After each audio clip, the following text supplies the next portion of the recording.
interesting and important topics. I would like to just introduce Emiliana. She's a colleague of mine. She's a professor of media sociology, open government and media, gender and politics at Lewis University in Rome. She is also the director of the Master Executive Program in Politics and Digital Technologies, and she is the deputy director of the Center for Conflict and Participation. She also teaches journalism in the School of Journalism at Gregorian University. This is to say that she has the perfect profile for discussing with us about this topic, because as you may recognize, many keywords just in this short presentation resonates, considering of course the purposes of this program, of this project, Pages project, and they are perfectly consistent with also the topics we discussed during the online learning and the previous webinars, the ones in autumn, and this new series of webinars. I would like also to emphasize that she works on, in particular, on a specific aspect which is really, really interesting for us, which is the one of the information disorder, and in particular, she also let me say that she also edited the special issues of Tripodos on COVID-19 communication. So it's a very, very important topic, and really interesting, because we are living in this kind of disorder, information disorder.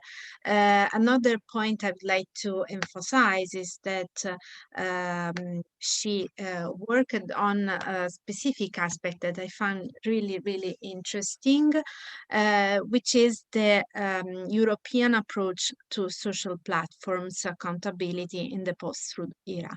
So having this in mind, I like to leave the floor to Emiliana, starting with this question, which is also the title of her most recent article written together with Donatella Della Selva.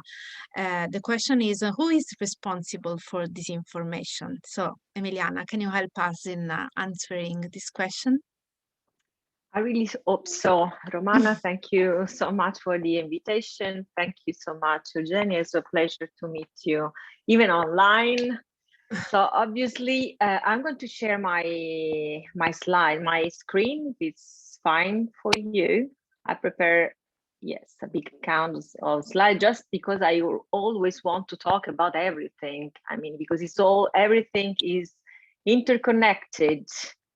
So how it happened, Romana? It happened from such a long time that we need to dedicate some time this morning also to discuss what happened in the past and what's the big frame, the main frame of what we are living. First of all, obviously we're managing. I read yesterday a research actually that was published by the Oxford University Press.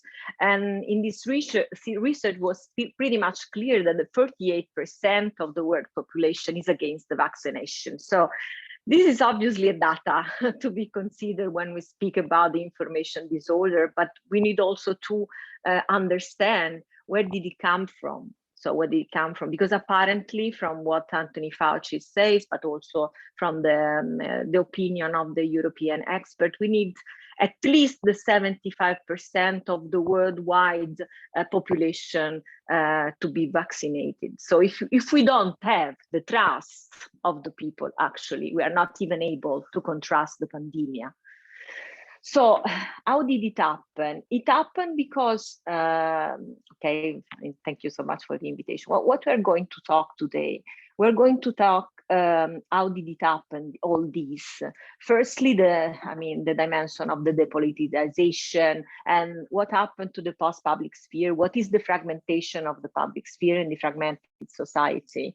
And then obviously we need to introduce the role of the media and the political communication in this new scenario that is actually not so new because it happened in 40 years of history. And then obviously we need to discuss of the big return of the propaganda that we abandoned in the 80s of the last century, and at least the information disorder. That is something that you are asking me. So we need to briefly, obviously, to understand all this big dimension, also, and even to understand, I mean, what we are doing to face this, because we are doing in two main ways. As my conclusion, as a spoiling my own conclusion, we will reach the point. I mean, first of all, we need to work a lot on the cultural dimension, through also using some instruments that also UNESCO suggested. And second, obviously, we need to work through the policies, but are those policies that we are using right now and what we are going to discuss in the near future, are those policies will be enough for us? Okay, I don't think so, and then I will demonstrate why I don't think so. So firstly, what is the dimension of neoliberalism and the depoliticization? I'm going very briefly on that. So according the birth of neoliberalism, according to the thinkers of neoliberalism, it happened in the 70s of the last centuries. I mean, that obviously was created by the condition of the crisis that we needed 30 years to sort it out, and barely we did. We have three dimensions of the neoliberalism. They will obviously very useful also in order to focus our attention on the kind of policies we are dealing nowadays. So firstly, the ideology, the global elite. So the manager, the executors of the transnational corporation as a tool of neoliberal hegemony. So the global elites. And then the governance and governmentability, the rooted in entrepreneurial values, such competitiveness, self-interest, and decentralization embodied in the state. And then the public policies that are based mainly on the regulation of the economy, liberalization, and privatization of the state-owned enterprises. And obviously, we need to connect also the big dimension of the neoliberalism with the ideology of the new public management, which stressed a lot of the attention on the efficiency of the state, and obviously with the sense of a market-oriented government mainly. And other keyword of neoliberalism could be the Reaganomics, the Thatcherism, the neoconservatism, and the globalism. We do know, for example, that also Stuart Hall at the beginning of the 80s contrast a lot the rising of the neoliberalism that was brought by Margaret Thatcher, coined this new term for that time, that was the Thatcherism. Okay, this is a picture, just a funny picture to say and tell me. Probably everybody knows this movie. This is Back to the Future. I mean, a very funny scene where the doctor said to the young guy, and tell me, who is the president in the 1985? Ronald Reagan, or the actor, and who is the vice president, Jerry Lewis? So this sort of dystopia, it happened, that became the truth in the middle of the 80s. And then the globalism that is deeply connected to the neoliberalism is the ideology of the primacy of economics over the politics, and it prefigures a world society that reduces the economic dimension to the transnational domination of the market, and that brings to the depoliticization. So what is depoliticization that is so strictly connected and stick to the neoliberalism? Basically, we give a definition that is using politics to the policy dimension, with a substantial marginalization of ideological conflicts of the politic and the project community. So basically, is the abdication of the political future. And obviously, the depoliticization brings to the anti-politics, and the two dimensions are overlapped in the referring to the public disengagement that are manifested in declining the public participation, but also the trust in the state. So the slippery concept of the anti-politics can be also connected with the insurgence of populist politicians whose dominant slogan are attempting government skills and giving also a less evidence to the minimal state dimension. What is the post-politics? The post-politics that it can be defined by the reduction of the political to economic, so the creation of the welcoming business environment, which inspires investor confidence and provides the economic guarantees deemed necessary for the strong social market. And also this subordination is not only ideological, but is embodied in concrete institutional forms, including the privatization of the central bank, the imposition of austerity, and also obviously in the public policies. So the shifting is between the centrality of political dimension and the centrality of the economic dimension, with the conclusion that there is a delegation of the decision-making procedure not to the state or quasi-state institution, and the transformation in business priority in the public policies. Also, we cited this shift from the government to governance in the post-politics as a specific space of the politicization that also favored the rise of anti-political trends and the facilitation of an anti-political tendencies, for example, the progressive shifting from government to governance. What are the facilitators of the depoliticization process? The globalization, probably everybody knows just for our study, but also for the impact that had, especially in the last year.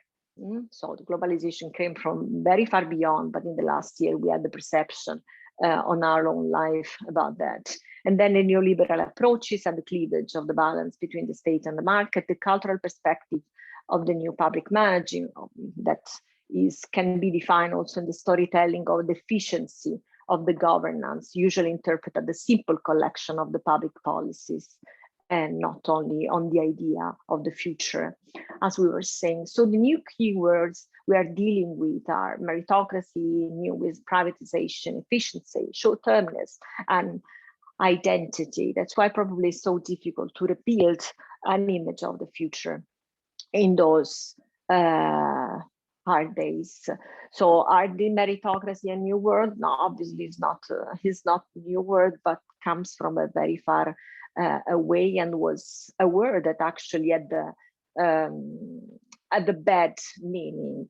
And that brings to jumping obviously, because we need to read us the time for the introduction, but obviously feel free to ask any further question, or if you need some other reading, obviously feel free to ask me. And then everything brings us to the platform society, because obviously we assisted to the transformation of the politics and to the transformation of the priorities of the politics, but also to the transformation of the technology on which we based our daily life. And in these times, it's easier to explain to what a platform society, because actually we're on a platform now, and we are all dealing, like Romana, for example, previously, with the problem of the platform. But still, what does it mean, the platform? Because not only something that we use for work,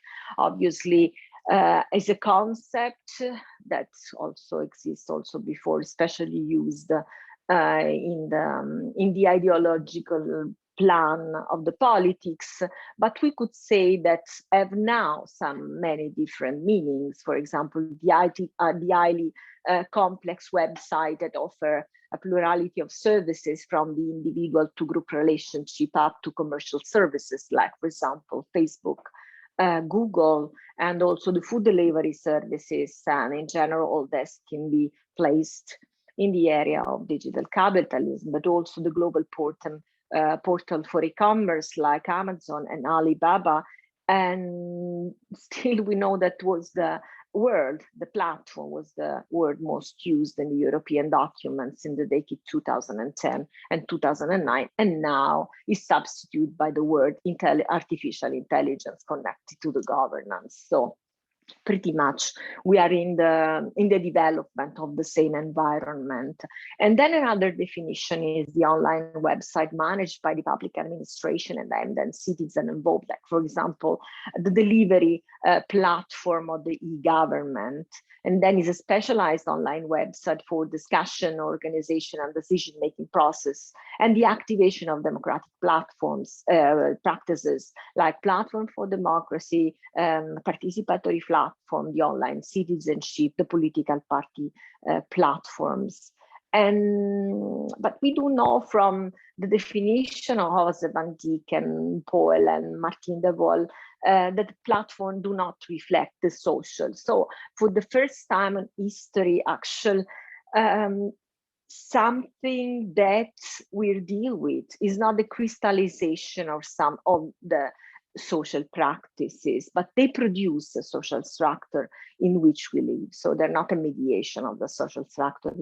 They actually produce a different way in which we live, a different model, obviously, of the relationship, a different model in the education we're facing right now, but also a different model of the power, and also a different model of journalism that we need to deal with. So I'm not going to explain this. It's just that according to Dal Young, there is a platform imperialism that is empowered by the digital capitalism. It means that we are that those platforms impose their own codes.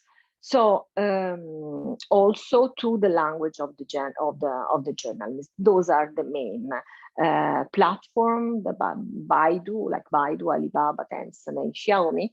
That obviously we do know that we need to obviously to deal with the fact that in China that they have the 48% of the market that probably is growing and growing, even if we never deal with it. We need to cite.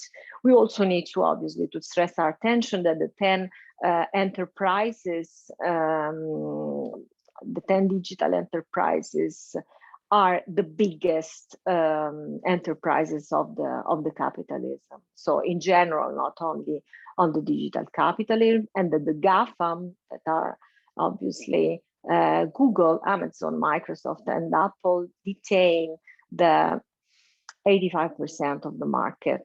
And so those platforms that are so strict, they speak their own code, they impose their own code, and they're also obviously comes from the neoliberal perspective. They had also an impact of in the fragmentation and the public sphere that now we can define as the post public sphere. Those are two references by Colin Crouch of post-democracy. And obviously, okay, this is in Italian, and we can say that in this relationship between the liberalism and the democracy, there is the conflict between the trend towards equality and market opportunities and the lost centrality of the welfare states, and also the changed role of the party. So, and this is pretty much the variable of the anti-egalitarian mutation of democracy, because obviously the platformization of the public spheres has a lot to do with the stability and the quality of democracy itself. And what is this strange relationship between the past public sphere and the post-democracy? Okay, the public sphere is a spatial metaphor. We know is the result of a collective narrative that takes on meaning in the relationship between citizen, political actor, and institutional life, and protected and regulatory states with unstable and transitional. And in this particular current phase is dramatically accentuated by the COVID-19 pandemic is the post-public sphere, which we also define as the infodemia. So now we can find some general trends from what we're saying right now, and find the path also to go ahead to the main part of the intervention, the awakening of institution. obviously, the risk policy development of the crisis paradigm, the delegitimization of the experts and elites, and the ideological fragmentation of political parties, the return of nationalism and identity politics, the instability of the new party movements. And this is just the half part of the trends that explains already itself what's happening and why the 40 and why, I mean, also the 50% of the worldwide population don't trust in the vaccination, for instance. And then also the crisis of the traditional business model of the news system, the uncontrollable news and information flows of the social media, the information overload of the problem and the truth of the information system. Yes, still the volatility of the electorate, the fragmented and polarization of the audiences, and the growing gap between the world public policies and the private policies. What is the background of the post-public sphere, the post-representative trends, the digital communication of a system, obviously, in the development processes of form of occasional representation and the emergence of the apparent conceptual oxymoron of the direct representation, and the development of the post-political, that is strictly embedded with the definition before that we gave of depoliticization, the affirmation of the post-democracy that makes the mechanism of commodification of citizenship in a distinct feature, and the slipping from the idea of government, as we already stated, and the notion of governance, and the neoliberal ideology that underlying the tendencies of depoliticization. So in this post-public sphere, there is a rise of the populist style that established an emotional relationship between leaders and followers. Obviously, when I read also this research this morning, I also found that in the non-believers of the vaccination, there is a strong dimension of emotional that obviously is working. And for example, the main reason why people say that don't want to be vaccinated, I mean, the first reason for the 34% of the respondents is the sterility. So, and this was obviously never proved, but was cited in many sites all over the world. One was Italian, two were French, one was German, a couple were Russian, I mean, until at least in the European Union. And also, we can say that this contemporary populism is antithetical with the preservation of a shared communicative space. That's why I was saying that all this information came fragmentarily in those blogs, in those sites that are not official newspaper sites, are just sites that are produced by some community that we barely know. And also the overcoming of the public sphere is a unitary place of social discourse. For example, the acceleration favored by the communicative fragmentation connected to the development of the social media. So at least we have this fact, the unification and the fragmentation that are the common paths of the authoritarian populism and the neoliberalism. And that consists in the form of concentration of inequality of power that is constitute a limitation of the public sphere.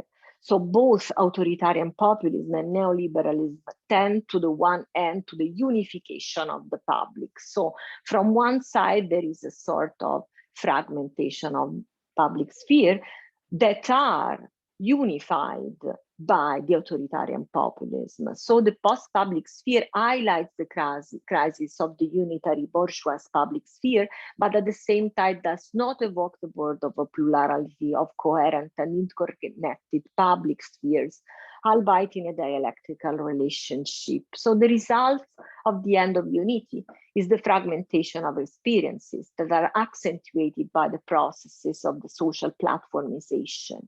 So, to which mechanism of ideological polarization are connected on the one end and the logic of communicative saturation on the other end.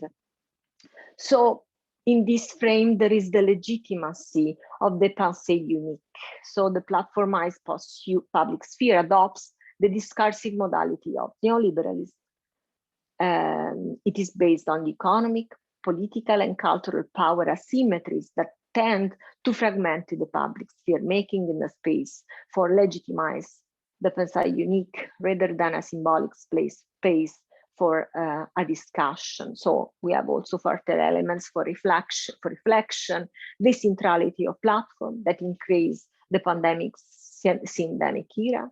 So syndemia contagion increased by situation of inequality. So it's not only a situation where we speak and when we are under the pandemic of the COVID-19, but it's also a social situation, the case of the filtered bubbles and the increasing dynamic of polarization and the role of algorithm and the mechanism of the fragmentation. And then in the other side, which is not the other side, because we are also assisting to the platformization of the media system, by the way, the media legacy crisis. So they have lost less public willing to pay for news. And you can find for free online that you associate an increasing voter distrust. And speed of the news cycle with a faster rate of production, so reducing the time frame, verifying sources in the publishing scene. So those are the effects of the media ecosystem in transition into the platformization. The media legacy is in crisis, and also we have less time to check. Not only we have less time to check, but also in the routine. So in the journalist routine, they have less time to check the veracity of the news, and also an increasing emotional dimension, as we saw before, of the political discourse and affecting nature of online platform, and also a growing number of people who economically exploit the logic of algorithm used by social media platform and search engineer.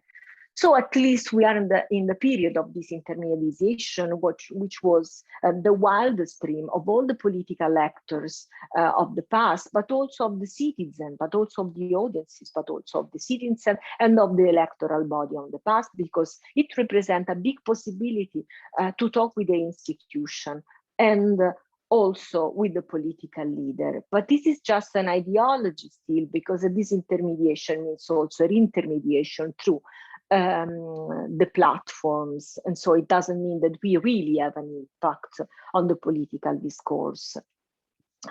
This is the relationship between the disintermediation and the media audiences, but we're going to jump this in order to come the last chapter and the research, which is what is manipulation, who is fault. As we see, I mean, there is a frame fault, obviously, but it's also a single fault of everything. We see, I just represent, this is a way in which we could read the strategies and tactics of the media manipulation that we know that can be reconnected to source, contact, audience, and context. That is pretty much of everything we spoke right now, but just declined on the media system. Obviously, according to the source, we need to build a strategy in order to be credible. But we still know that there is a competition for credibility, and the competition is very hard in this period, and the competition creating mistrust, and there is also the logic of the clickbaiting. And we know also that in competition there is a rise of the negative and opponents, for example, embedded in the construction of the enemy. And there is also the disclaimer of the existence of the opponent. According to the content, the voluntary or hidden distortion of information, the creation of factoid, we're still more common, the deformation of falsification of news, on the so-called, for example, the fake news, and I mean, connected to the audience engagement, but we do know that we have the cognitive shortcuts engagement technique, and also the homophilia that is inside the echo chambers, the personalization, the pseudo disinterestization of the audience, the emotionalization, and the bandwagon effect. So we just choose on the bandwagon what we think is the main shared idea. I mean, also, for example, according also to the Elizabeth Noel Neumann theory of the silent spiral. And according to the context, the control of information, so I just might base my attention in the last period in the context on the media policy, on media literacy, and also on the pluralism of the sources. And we do know that when we speak about manipulation, we need to deal with the information disorder and what it is. Okay, this is embedded in the filter bubble, is that are only the deriving from the algorithm, and are the algorithm effect that you probably also had the chance to deal with, because I know that you have a previous intervention with Quattro Ciocchi, so I'm not going to fix my attention on this. But we could say that they favor the filter bubble, favor the creation of the bubble determined by filter. So are capable of modifying our way in relating to the information distributed in the world, as Eli Parizel said in 2011. And also the filter bubble effect is the creation of hyper-personalized concept and no transparency criteria. So they use ignored the reason why she found some reason rather than others, and the context determined beyond our conscious choices and no filter mechanism. So we do know now that there is a big complexity on which the policymaker need to deal with, and it's not only related to the news, obviously, but also on the system in which they are positioned. And there is also, we do know the effect of the echo chambers. There is one psychological effect that is not determined by filter, obviously, and the establishment of homophilic communities. So we pass the time with people that look like us. So the new media would also have favored the growing spread of fake news, which would have changed the existing decision-making context. But some studies, for example, have highlighted the inability of significant segments of population to identify the truthfulness or other ways of fake news. So the main problem is, okay, the new media rise, growing the spread of fake news, but on the other side, what are the skill of the population in order to understand the fake news? This is the scheme of the information disorder that was also implemented by the European Union. So when it fails, for example, we do know that all this situation that we call information disorder is composed by three different meanings: the misinformation, the disinformation, and the malinformation. So the misinformation is the false connection, the misleading context, the disinformation, false context, imposed concept, and manipulation, and openly manipulated context is in the intersection of misinformation and malinformation, while the malinformation have the leaks, the harassment, and the hate speech. So in this context on the information disorder, there is something that we could do. The fact checking, that is the operation of verifying the truthfulness of news statement, such as those by the politician, the entrepreneurs, for example. And in many cases, this control operation is carried out by verifying the reliability of the sources. So also the source checking, because we do know that sometimes we just need to find the source. As I was saying, comes from many different sources: personal blogs, group blogs, unidentified blogs. So mainly the problem is the source itself. So we need to understand how the source works. But then also we have the debunking activity, the demystification in the use of scientific method to question and refute claims without scientific base. For example, born to question social phenomena linked to the sphere of the paranormal, huge scientific alien plots. For example, we do know that anti-vaccine in Italy are deeply linked to the conspiracy theory. And it has also been to dismantle invented falsification in political communication and the banking action in the democratic context that guarantee the possibility of disclosure of the publicity of the result of the debunkers. Even if from such research, and Quattro Ciocchi, I thought, did one around this, we know that the debunkers are not well perceived by the public sphere, and still, so we have to deal with this big dimension, with this big problem of distrust that was obviously the result of what happened and that we already seen. And also taking online this information a European approach drawn by the European Union Commission in 2010 then constitute one of the bases of the previous documents for filling this information. I also present you this scheme, which I find it's extremely important. That was a components of the media literacy by UNESCO. So from one side, we could work, as I was saying, on the empower of the media literacy in the acquisition of specific skill, in the ability to access, to analyze, and to evaluate and create message in a variety of contexts. And mainly the component of media literacy are understanding the role and the function of the media. So understand how the media works, understanding the condition under which the media perform the function, so the context of the media, and also the ability to critically analyze and evaluate the media context, and also the skill and the use of the ICT and other media, content production capability as it uses generated content, use of the media for democratic participation, intercultural dialogue and learning, and not for the fake participation that we promoted, for example, in the last 10 years, not only by the top-down perspective of the participation of the European Union, but also locally in the single country, and analyze all the process, all the online process of the all the democratic part of the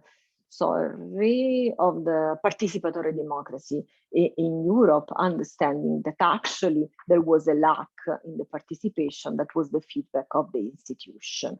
So we need to open the democracy actually, and also to empower the citizens' skills. And this is the resolution of UNESCO that I deeply share, because was also embedded by the European Union. So in my article that I wrote with Donatella Selva, that is based, and this is the conclusion, and obviously I'm happy to receive any feedback from you if you want or if you wish, who is responsible for this information. So we found, because obviously the scenario that I presented you is composed to so many unreversible, at least in the short term, factors that is impossible to deal with. So we could operate on the skill, and we could also operate in understanding how the policies are working. So in the European approach to the social platform accountability in the so-truth era, we know that, and I'm going obviously to conclude, we need to know that there are three main accountability models in Europe, according obviously to the media. One is ideological, another is subjective, and another is instrumental. So we analyzed all the policy paper that was connected to technology, accountability, and communication. And on the other side, the traditional documents that are connected to the managing of the broadcaster TV, because mainly, all the policies on the control information comes in Europe, but also from what I know in US, because also we also operated comparative analysis with the media system of the broadcaster media. So according to ideological perspective, the media accountability relies on two ideological axes. The first axis concern. Okay, so I was reading if I had any questions. I can see probably somebody has a microphone open, so I can hear the digitization of somebody. So the first axis concerns the relationship between the state and the media companies, ranging from state control to freedom of information model, with an intermediate state control pluralism, usually is, and the second axis distinguished system that rely on principle of transparency from the system that led to principle of responsiveness. And this is pretty much ideological. So where the role of the state is very strong. Now, and the second model is the subjective model, is the role played by the public institution, media companies, professional and public. And those different roles are crystallized in the either binding regulation, co-regulation, or self-regulation process. And this is, let me say, a more liberal approach, no? The fourth hybrid type of regulation. So it's characterized by the presence of authorities that can have different competencies, power, and degree of independence from government and parliaments. And this mixed system also in Italy will help in the next few years. And then we have the instrumental approach. So the policy instrument used to ensure media accountability regarding obligation and constraints, as well as any non-state means of making media responsible toward the public. So the move towards the digital media era have inspired a great amount of question of whom is responsible of media monitoring and on the policy instrument able to catch the fast changing nature of the digital media. And for example, one of the most innovation brought about this change invests the role of the public in collaborating with newsroom to ensure accountability. But let's see how it worked. So what are the main model and what are the countries that are inside those models, for example, no? So if we see in the regulation by the government and or by parliament, there is France, Germany, with a very centralization of the control. So there is a state control and transparency, and the main actor are the government and the parliament, and the instruments are obligation and constraint to set by law. But the regulation by the models of the regulation and independent authorities, like for example, the Czech Republic and Italy, that are controlled by the pluralism and transparency, and the main actor is the authority of the communication. We also have so many authorities, so also the authority of the privacy, and also the authority, obviously, of communication, which is called AGCOM. And then through some instruments, the obligation of constraints by set of the law and monitoring and sanctions activities. There is also a model of co-regulation between states and market players like Belgium, Netherlands, and United Kingdom, and which the principle are control pluralism and responsiveness. The main actors are the authorities, the ombudsman, market players, and NGOs. And this is a very liberal approach, and the monitor and sanction activities plus code of ethical standards and code of practice. Then is also the regulated self-regulation in Finland, Latvia, Lithuania, and Sweden, where the main principle are the freedom of information are responsible. And so the main actor are press council, bound on media players, as I was saying, and also the NGO. And the base is the code of ethical standards and code of practice. Then we have the result where there is an accountability by law. So the accountability by law, according to the scheme that I was explained before, are France and Germany. So the principle in France is the state control and the transparency, and the instrument are law on fake news, for example, the obligation and constraint set by law, the 41%, and the algorithm. So the algorithm are coming into not only on the debate, but actually are present in the policies, as I was saying, because the most of the policymakers now are aware of the fact that algorithms actually are playing a role on the diffusion of the fake news. And then in Germany, the state control, there is a strong state control and transparency. And this is the percentage of the presence inside the policies, obviously. And the main actor is still, what we have said, the parliament and the government and the market players, through law on legal content and obligation and constraints set by law, and obviously to the check and control of the algorithm, which is not distinctly identified, by the way, but if you want, we can go deeper later on. Then there is also co-decided accountability, no? The Belgium, Italy, Netherlands, and United Kingdom. So surprisingly, Italy is there, is inside the liberal country, where the principle are for the Belgian controlled and pluralism and responsiveness, and for Italy controlled and pluralism and transparency through the code of practice. So as we see, pretty much in the first typization, there is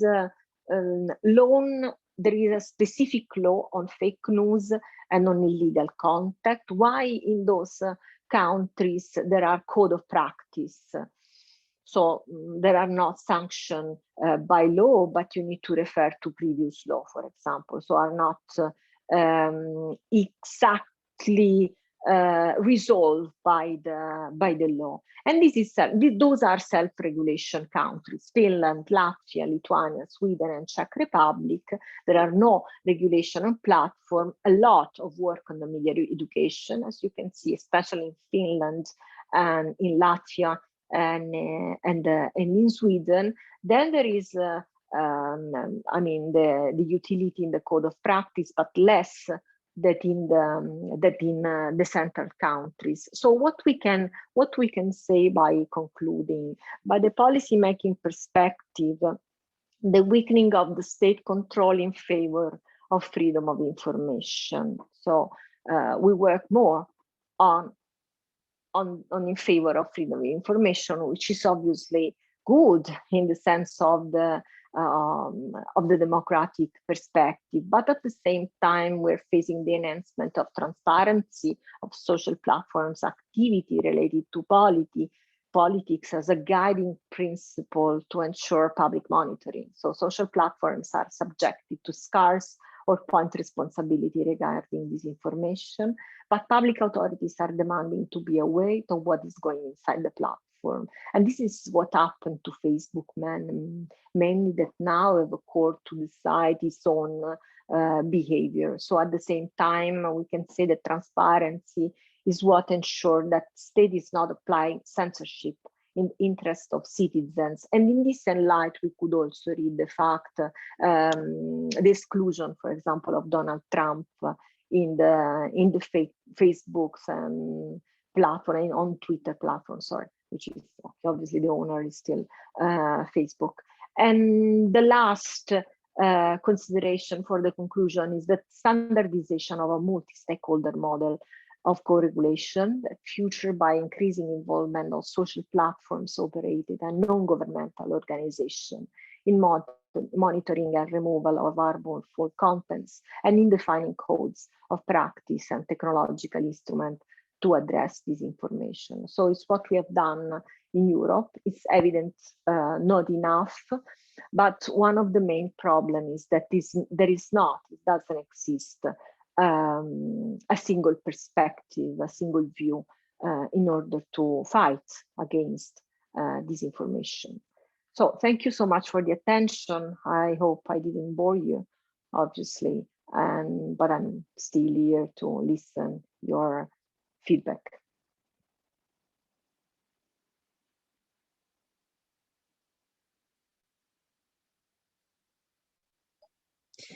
Thank you, Emiliana. It was a very, very stimulating lecture. So thank you. Thank you for helping us in envisioning this complex frame and all the aspects that we have to consider in order to understand the problem of disinformation, because of course it's something that is related to many aspects now that we have to consider. In particular, I really appreciate also the attention that you dedicate to the topic of media literacy, and the fact that in particular in the last of countries that you analyzed, this is one of the points, in order to fight against the disinformation, in order to promote also the participation of public. So I think it's of course very, very interesting perspective, and it is something that very often is not considered at all, when we discuss about fake news and blah blah blah. So it's a really interesting point. And your lecture is full of references and full of keywords and elements on which I think we hope to have the opportunity to dig deep and also to have more opportunities to share with you. So as I told you during our informal communication before this lecture, I hope you will be pleased to participate in our in-presence lessons when we will be able to do so in Sapienza, I hope during the summer. So now I want to leave the floor to our colleagues in Libya to. There are questions they are asking in the chat. I don't know if you check the chat. They asked for materials about your lectures or references about your lecture, but also probably they have some questions or considerations to share. Sure, you will have all the material. So thank you. This is great.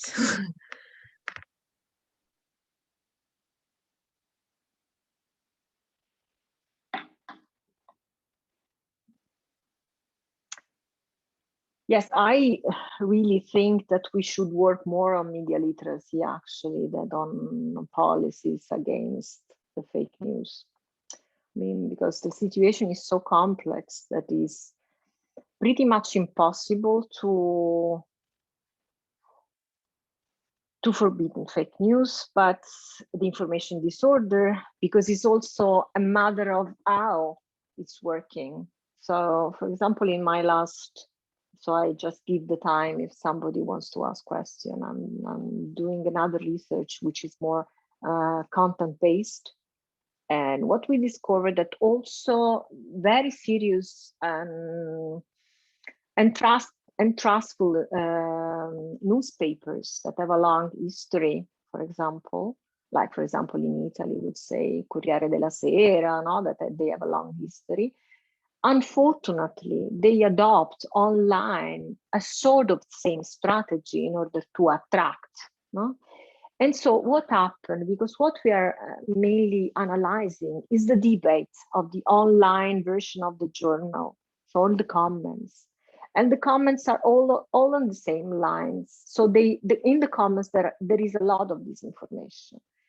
And so one of the problems that can see, okay, we know that that exists organized group, obviously, that wants to have a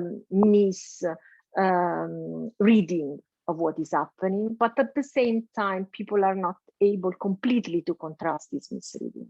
And so they follow this. So this is not incompetence. I don't think so. It's just that we left generation of people with inappropriate skill to manage the contemporarity. So this is what happened, and we need to recover this. Because at least from what I've seen, also from the interview that we have done with my research group, are not the youth, because we always accuse the youth that have problem with disinformation. It's not true. I mean, we need to deal with the different clusters. So one of the problems in Italy that we have, that, for example, that we are a very old population, and so we have big difficulties to dealing with this information. This is happening also in other countries, obviously. So sorry for this. I saw that happening some. Probably there are some questions. Yeah, there is a question. I don't know. How does the media deal in time of crisis with news sources, especially digital media? There is no control over information. Okay, one of the way, that's why I stressed out a lot the attention on the algorithm. One of the biggest problem that we have with the disinformation are the bias on the algorithm mainly. So what we surely need to do is to better understand what are the bias that are implicit in the algorithm. So I just give you some tips on this. So algorithm and artificial intelligence, which is very simple to use nowadays, are also, for example, very common in the app no? Or in the research finder, like for example Google, which is now is reaching the 98% of the traffic. So one of the problems that we have, that intelligence artificial and so also the algorithm to work and to improve needs a big amount of data, those who catch from the past, no?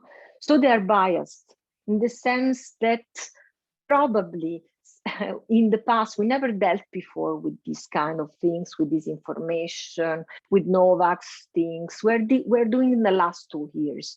So on the top of the news, there is a recurrences, obviously, things that are connected to the wrong functionings of the algorithm. So we should work on that. We should work a lot. So technically, we should work with the bias. We need to make a readjustment in the light of the modernity, in the light on what we now consider right to live and what we now consider right to share.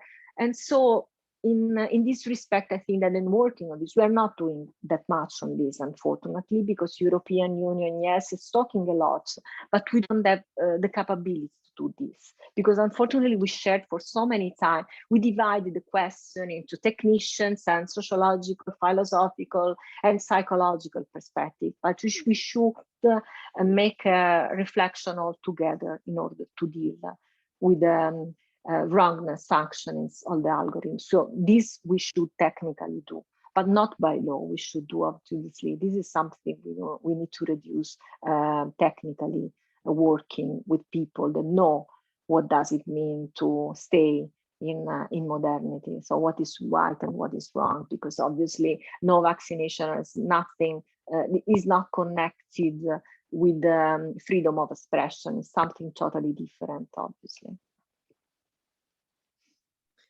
There is another question and an interesting aspect about the translation of some concepts in Arabic. So it's really interesting and there is other example, other questions in the chat.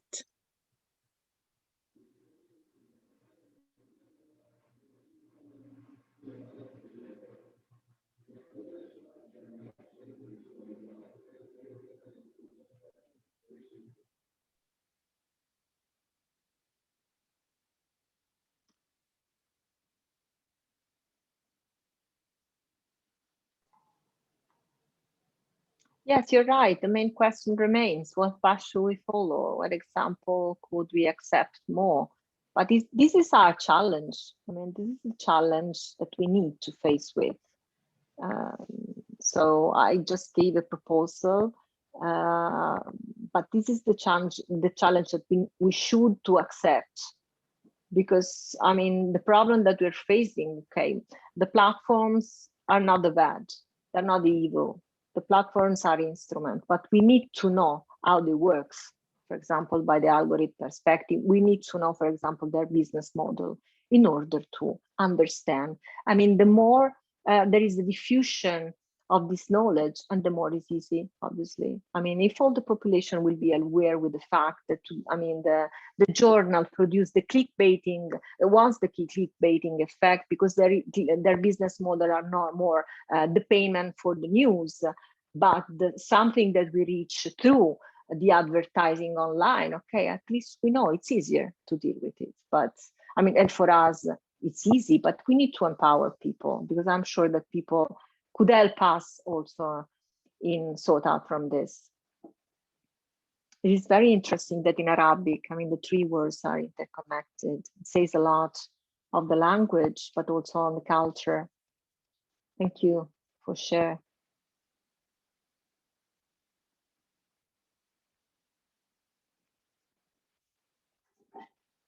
There are actually, I'm referring to the last question. There are actually many methods. If you are interested, I could give you some references of some open sites that works on the sources. There are Italian sites, but there are also French sites that works on the sources all over the world. And the sites and they aware of which sources is untrustable, for instance.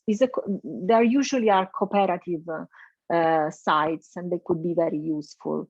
I mean, this is another tip to add to our discussion. For example, the most people know how to dismantle untrustfully site, the most they are obviously communicate to the audience, and the more is easier. But try to understand if we connect these two dimensions, so those cooperative sites with the algorithm.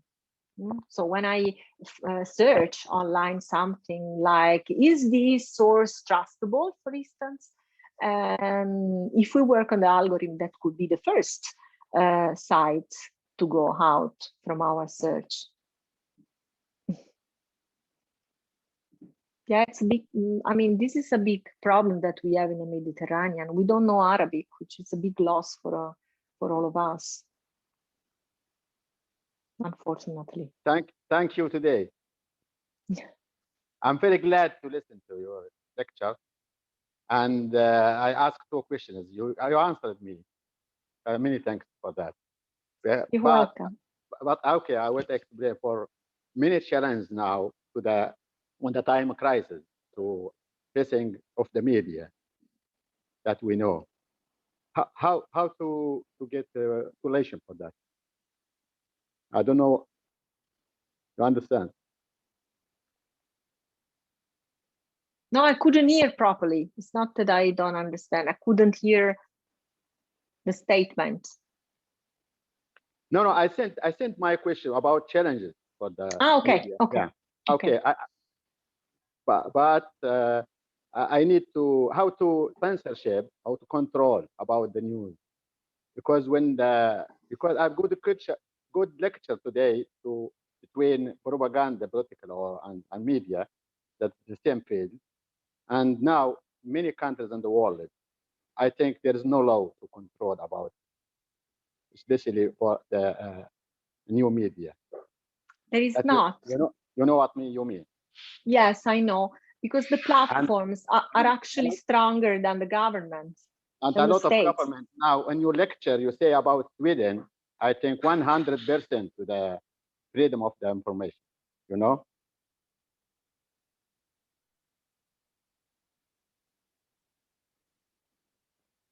You understand now? Yes, you said that there is not a transnational control over the media. Yeah. You talk in the lecture about many countries. You United States and Sweden and Germany and France. But yes. In Sweden, you talk 100% for the freedom of the information. Yes. What about another country? What about another country? I mean, yeah. How different? Yeah, you made different. Yes. I mean, there is a different typology, obviously, of the resolution that each country adopted, but it's also connected to the ideological tradition. That's why I started with the neoliberal approach. I mean, that's why I was surprised when I found Italy to liberal approaches. Italy, for example, has a sort of neoliberal approaches in source of the Christian humanity.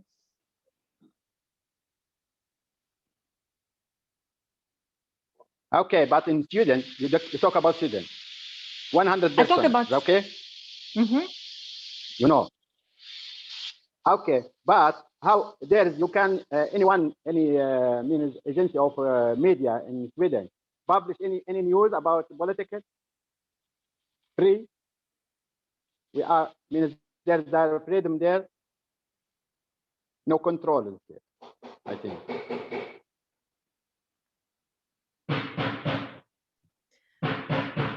It is not so clear, so we can't hear very well. Can you tap the question in the chat, last question, because we can't hear. I hear some noises. I don't know if they okay. Come from okay from your room or okay, or if someone else has. All right. I will send it. Okay, thank you, because you know, okay. Internet connection is not always the best. Okay, so we can just wait for this question, And I don't know if we have just one more question, because Emiliana has a lecture in a different program, and so she has to leave us. But again, we will have more opportunities to share with her these stimulating topics. So if there is, I don't know if anyone else has a question to conclude, or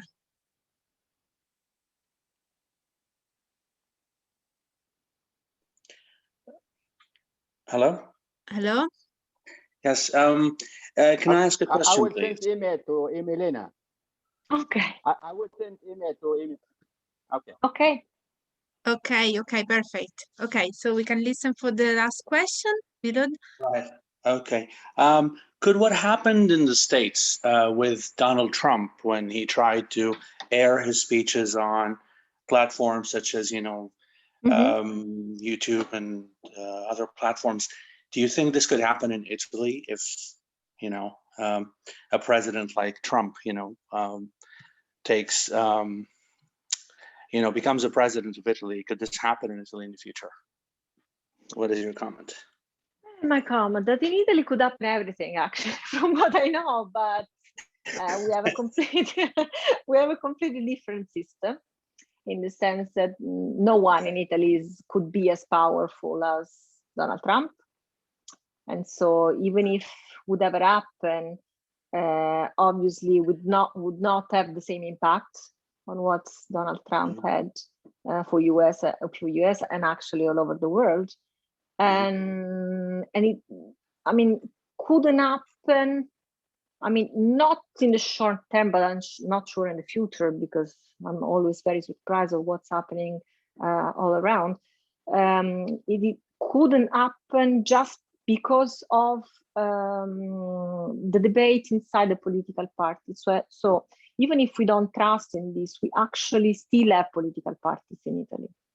It's pretty much, I mean, also in US, but obviously, but Donald Trump is the example of the hyper-representation plus disintermediation, not only with the audience, but also with the democracy inside the political parties. I mean, we don't have exactly the same situation here in Italy. If we were referring to Salvini, I mean, also Salvini is one just of the soul of the League. For example, we have so many other actors that comes in the field when he exaggerates. For example, now in the last period is more control, especially because the 50% of the League is not with him. So they are always, So this is pretty much the difference in Italy. We share the power. We're still Gattopardian, as we say. So right. This is something is our safe. Okay. Thank you. You're welcome.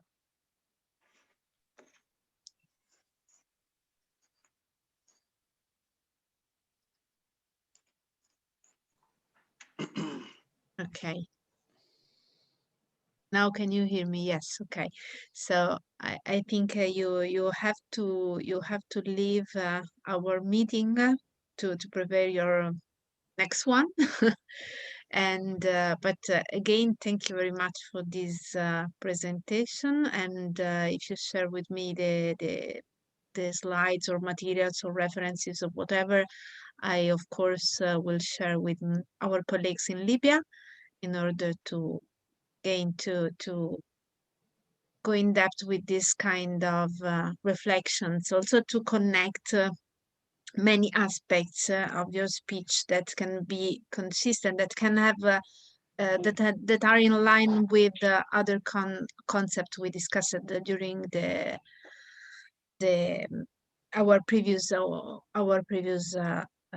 webinars. For example, the first one in autumn was about the relationship between artificial intelligence and journalism, and you mentioned today many times this issue of artificial intelligence. So it will be very useful to connect all these points and to create a